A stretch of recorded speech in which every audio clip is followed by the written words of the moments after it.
সাংবাদিক সম্মেলনে ভারতের সাথে যে উনি চুক্তিগুলো করেছেন 10টা চুক্তি, এর মধ্যে 7টা চুক্তি ছিল ভারত এর পক্ষে, বাংলাদেশের বিপক্ষে। বাংলাদেশকে টোটাল বিক্রি করে দিয়ে এসেছিলেন।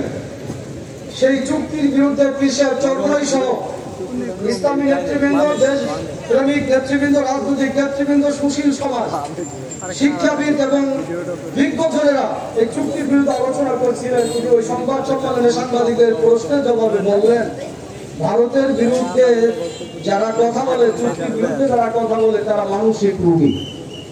সবাই উনি পাগল বানাই ফেললেন। আসলে মূলত উনি একজন মহা পাগলি ছিলেন। এই কয়েকদিনের ব্যবধানে আমরা স্পষ্ট হয়েছি। উনি ছাত্ররা নামলেন কোঠার দাবিতে।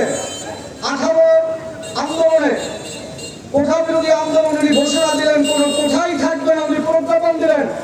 হাইকোর্টের মাধ্যমে ওনার স্বঘোষিত প্রজ্ঞাপন বাতিল করালেন। ছাত্রছাত্রীরা আবার মাঠে নামলেন যৌক্তিক দাবি নিয়ে। একটা পর্যায়ে উনি গণভবনে বসে বললেন যে সুবিধা মুক্তিযোদ্ধার নাতিপুতেরা পাবে না, পাবে কি রাজাকারের নাতিপুতেরা? কত অবজ্ঞা, কত অবজ্ঞা! ছাত্রছাত্রীরা ভার্সিটি রাত 11:30 12টার সময় একত্রিত হয়ে ভার্সিটি অঙ্গনে বের হয়ে আসলেন। আপনি আমাদেরকে রাজাকারের নাতিপুতি বলেন, কেন নাতিপুতি হব? আমরা সবাই রাজাকার হয়ে যাই। রাত 12:30 ঢাকা বিশ্ববিদ্যালয়ের উদ্যানে সকল ছাত্রছাত্রী ঘোষণা দিল, তুমি কে আমি কে, সবাই বলে উঠলো রাজাকার, রাজাকার। কে বলেছে? কে বলেছে? সবাই বলল স্বৈরাচার, স্বৈরাচার।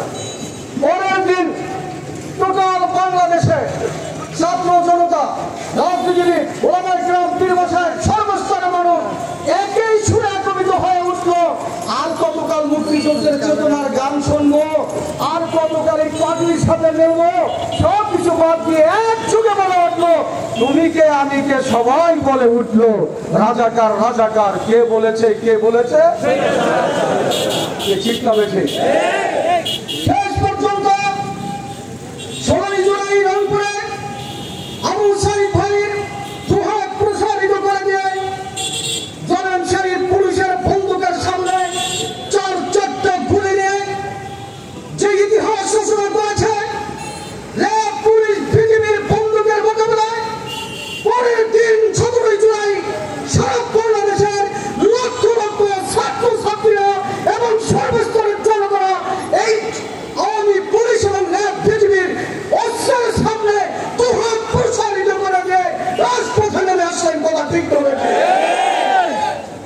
18 জুলাই ঢাকার রাজপথে ইসলামী শাসনতন্ত্র ছাত্র আন্দোলনের অন্যতম সদস্য মীর মাহফুজুর রহমান মুক্ত ভাই মানবতার ফেরিওয়ালা হয়ে পানি লাগবে বলে চিৎকার করে একদিকে পুলিশের গুলি, টিয়ার শেলের আওয়াজ, সাউন্ডের আওয়াজ, টিয়ার শেলের যন্ত্রণা, আরেকদিকে রক্তের প্রখরতা, আরেকদিকে বিজয়ের হাত ছাড়ি মুক্ত এই অবস্থায় মানুষকে পানি পিপাসা নিবারণের জন্য পানি লাগবে বলেছেন। মানবতার ফেরিওয়ালা হিসাবে ইতিহাস রচনা করেছেন।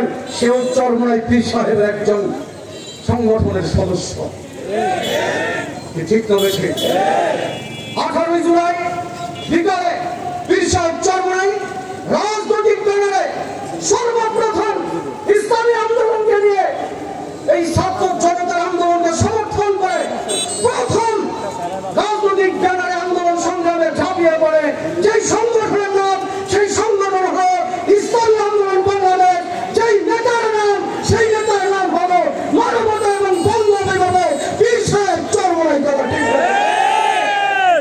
উত্তরগড়ের সমাবেশে তিনি ঘোষণা দিলেন, এই ধরো পিছনের দল, তোরা কেউ আমার সন্তানের উপরে গুলি চালাবি। এই আওয়াজ প্রত্যেকটা মানুষের হৃদয়ের মধ্যে লেগেছে, পুলিশের হৃদয়ের মধ্যে লেগেছে, বিজেপির হৃদয়ের মধ্যে লেগেছে, সর্বোপরি সেনাবাহিনীর হৃদয়ের মধ্যে লাগার কারণেই এদেশের বন্দুক দিয়ে এদেশের মানুষ মারে নরপিশাচ হওয়ার পরে সেনাবাহিনী লাশ পর্যন্ত জনগণের কাতারে এসে জালেমের বিরুদ্ধে অবস্থান নিতে বাধ্য হয়েছে। পীর সাহেব চরমনাই মাঠে ময়দানে জালেম সাহেব মোকাবেলায় সর্বসময় অন্যায়ের বিপক্ষে ছিল কি ছিল না? দেশ নিয়ে, ইসলাম নিয়ে, অর্থনীতি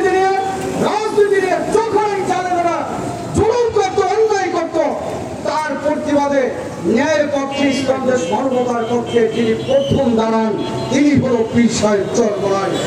যারা তার ডানে বামে সামনে পিছনে থাকি তারা হল ইসলামী আন্দোলন, ছাত্র আন্দোলন, দিন আন্দোলন, শ্রমিক আন্দোলন এবং এদেশের সাধারণ ধর্মপ্রাণ দেশপ্রেমিক ভাইরা। কথা ঠিক না বেঠে? প্রিয় ভাইরা, আওয়ামী লীগের পতন হয়েছে, শুধু পতন নয়। আমি নভেম্বর ডিসেম্বরে সারা দেশে 87টি থানায় সমাবেশে বক্তব্যে বলতাম প্রায় আওয়ামী লীগের পতন অপেক্ষা করছে। মুসলিম লীগ একসময় পাকিস্তান শাসন করেছে, মুসলিম লীগের চেয়েও ছোট্ট দলে পরিণত হবে আওয়ামী লীগ। কয়েক মাস যেতে না যেতে 14তে একটা নির্বাচন করলেন, ফালতু নির্বাচন। 18তে নির্বাচন করলেন একটা রাতের দিনের ভোট রাতে, সবাইকে ফাঁকি দিয়ে পুলিশ বিজিবি র্যাবকে ব্যবহার করে। আবার 2024 সনে আরেকটা দামি এবং ভাবি নির্বাচন করলেন, সব ফাঁকি দিলেন, মানুষের হৃদয়ের ভিতরে রক্তক্ষরণ শুরু হলো। এই আওয়ামী লীগ এমন একটা শাসন করেছে, আওয়ামী লীগের আমলে একজন ভার্সিটির ছেলে ফজরের নামাজ পড়তে গেলে জামাতের সাথে তার বিরুদ্ধে গোয়েন্দা লাগানো হতো। কারণটা কি? একটা ছেলে পাঞ্জাবি পায়জামা প্যান্ট ট্রাক্টরের উপরে পড়লে তার উপরে নজরদারি হতো। কারণটা কি? এবং তাকে জঙ্গি বানিয়ে দেওয়া হতো। আমার এই মুসলমানের দেশে ভার্সিটির ভিতরে আমার মেয়েরা, আমার বোনেরা বোরকা পরে গেলে এই বোরকার বিরুদ্ধে তারা ব্যবস্থা নিত, বোরকা করতে নিষিদ্ধ করত। আমার এই বাংলাদেশে আওয়ামী লীগের আমলে এই আওয়ামী লীগ দুর্নীতিতে কি অবস্থা করেছে, উন্নয়নের স্লোগান আর মুক্তিযুদ্ধের চেতনা দিয়ে এই দেশের টাকা বিদেশে কি পরিমাণ পাচার করেছে। শুধুমাত্র গত 3 বছরের রিপোর্ট, সেটা হলো 12 লক্ষ হাজার কোটি টাকা এই আওয়ামী লীগের নেতারা, এমপিরা, মন্ত্রীরা এবং সরকারি আমলারা এদেশ থেকে পাচার করে বিদেশে পাহাড় জমিয়েছে, সুইস ব্যাংকে অ্যাকাউন্ট করেছে। যেই টাকা দিয়ে 2 বছরের বাজেট সম্পাদন হয়। প্রিয় ভাই আমার, এই আওয়ামী লীগের নেতা কর্মী এখন কি পরিমাণ টাকা নিয়েছে? গতকাল নৌমন্ত্রী সাধারণ বাবারের রিপোর্ট এসেছে, 12,000 কোটি টাকা তিনি পরিবহন সেক্টর থেকে চাঁদাবাজি করেছেন। যেই তথ্যমন্ত্রী, যেই আপনার কি প্রযুক্তি মন্ত্রী, নাম কি জানো? বাচ্চাদের মতো দেখা যায়, সে স্বীকার করেছে আমার 40,000 কোটি টাকা ব্যাংকে আছে। সালমান রহমান, কি অবস্থা? আল্লাহ তুমি মাফ করো। এত লক্ষ লক্ষ হাজার হাজার কোটি টাকার মালিক, দেখলাম উনি লাস্টে টোকাই হয়ে ফুটপাতে আম বিক্রি করে অভিনয় করে দাড়ি দুড়ি শেষে তারপর বিদেশ যেতেছেন। আল্লাহ গায়ে তারা তুই সুন্নাতের উপর আঘাত করেছিস, পালাবি কোথায়? আজকে তার অবস্থান কি? আজকে ব্যাংক লুটপাট করেছে কার নামে? আওয়ামী লীগ। টোটাল ব্যাংকগুলো দেওয়ালিয়া হয়ে যাচ্ছে। লুটপাট করেছে আওয়ামী লীগ, অর্থনীতিকে ধ্বংস করে দিয়েছে, দুর্নীতিতে শেষ করে দিয়েছে, বিশেষ করে প্রশাসনের নৈতিকতা শেষ করে দিয়েছে, পুলিশ শেষ করেছে, র্যাব শেষ করেছে, বিজিবি শেষ করেছে। এই আওয়ামী লীগ এমন কোন সেক্টর নাই যা শেষ করে না দিয়েছে। কথা ঠিক না বেশি? এই আওয়ামী লীগ এমন কোন মানুষ নাই যাদের হৃদয়ের মধ্যে রক্তক্ষরণ না ঘটিয়েছে। এই আওয়ামী লীগ ওলামায়ে কেরামদেরকে সম্মান করতে দিত না, পারত না। অনেক মাহফিলগুলো বন্ধ করে দিয়েছে, অনেক ওলামায়ে কেরামদের স্টেজ অপমান করেছে। এই আওয়ামী লীগের সন্ত্রাসীরা, যুবলীগের সন্ত্রাসীরা, কথা ঠিক না বেশি? আওয়ামী লীগের সন্ত্রাসীরা গত বছর 2023-এর 26 জুলাই বরিশাল সিটি নির্বাচনে শাইখের চরমনাই বাংলাদেশের ইতিহাসে প্রথম একজন পীর সাহেব মেয়র নির্বাচন করে আমার নায়েব আমির শাইখের চরমনাই পর্যন্ত আঘাত করেছে। সেদিন একা শাইখের চরমনাই অপদস্থ হন নাই, কোটি কোটি মানুষের হৃদয়ে পানি ঝরেছে। কথা ঠিক না? এই মহাক্রন্দনের একটা রেজাল্ট আওয়ামী লীগের উপরে মহা গজব পরিণত হয়ে 5ই আগস্ট দুপুরের পর থেকে আওয়ামী লীগ গড়কে ঢুকে গিয়েছে। এখন একটা বাজারের দোকানে বসে কেউ বলতে পারে না আমি আওয়ামী লীগ, আমি ছাত্রলীগ, আমি যুবলীগ। কারা কারা খুশি হয়েছে? পতন হয়েছে আল্লাহর রাসূল সহমতে। সেই পতনের পিছনে ছাত্র ছাত্রীরা এবং সর্বস্তরের জনতারা ভূমিকা রেখেছেন, ধন্যবাদ জানাই। এবং আরো আনন্দ লাগে, এই ছাত্র ভাইয়েরা তারা বলতেছে এক জালেম থেকে মুক্ত হয়েছি, আরেক জালেম যেন না আসে। স্বৈরাচার থেকে মুক্ত হয়েছে, আরেক স্বৈরাচার যেন না আসে।